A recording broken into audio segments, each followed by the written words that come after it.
نشانی دی گئی ہے وہ یہ پوتر قرآن ہے۔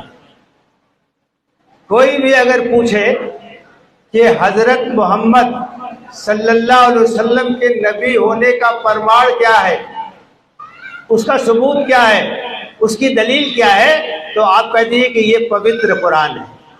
یہ اس بات کی دلیل ہے کہ یہ اللہ کے نبی ہیں، اور قرآن میں یہ چیلنج کیا گیا ہے کہ اگر کسی کو سندے ہو کہ یہ ایشور کی کتاب ہے کہ نہیں ہے تو ایسا کرے کہ اس جیسی کوئی کتاب پیش کر دے، اور کتاب تو چھوڑیے، ایک چیپٹر پیش کر دے، ایک چیپٹر پیش کر دے۔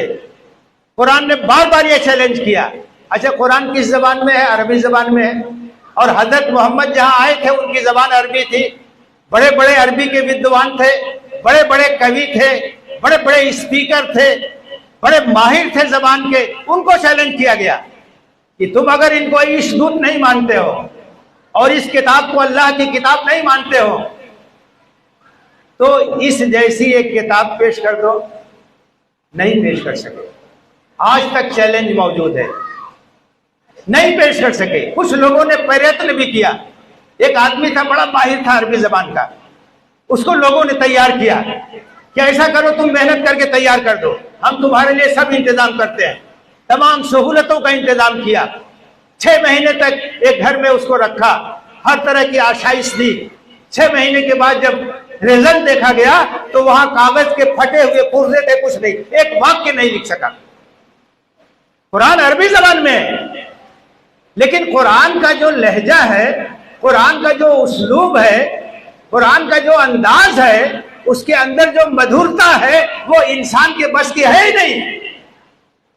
آپ یہ سوچ لیجئے، کتنا بڑا رائٹر ہو، کسی بھی بھاشا کا ہو، اور اس کی سب سے بہترین کتاب ہو، کوئی آدمی پڑھے گا تو کئی بار پڑھے گا؟ 1 بار پڑھے گا، 2 بار پڑھے گا، 5 بار پڑھے گا، 10 بار پڑھے گا، طبیعت بھر جائے گی۔ لیکن پوتر قرآن ایک ایسی کتاب ہے کہ سینکڑوں بار پڑھیے کبھی طبیعت بھر نہیں سکتی۔ اس کی شیرینی، اس کی مٹھاس، اس کا انداز، اس کا اسلوب اتنا زبردست ہے کہ کبھی طبیعت بھر نہیں سکتی۔ اور آپ یہ سوچئے، دنیا کا کوئی بھی کونا ہو، ہر جگہ جہاں مسلمان ہوں گے قرآن پڑھتے ہوں، اور بہت سے لوگ عربی بھاشا نہیں جانتے ہیں، نہیں سمجھتے ہیں، لیکن قرآن پڑھنے کے ڈھنگ سیکھ لیا، پڑھتے ہیں۔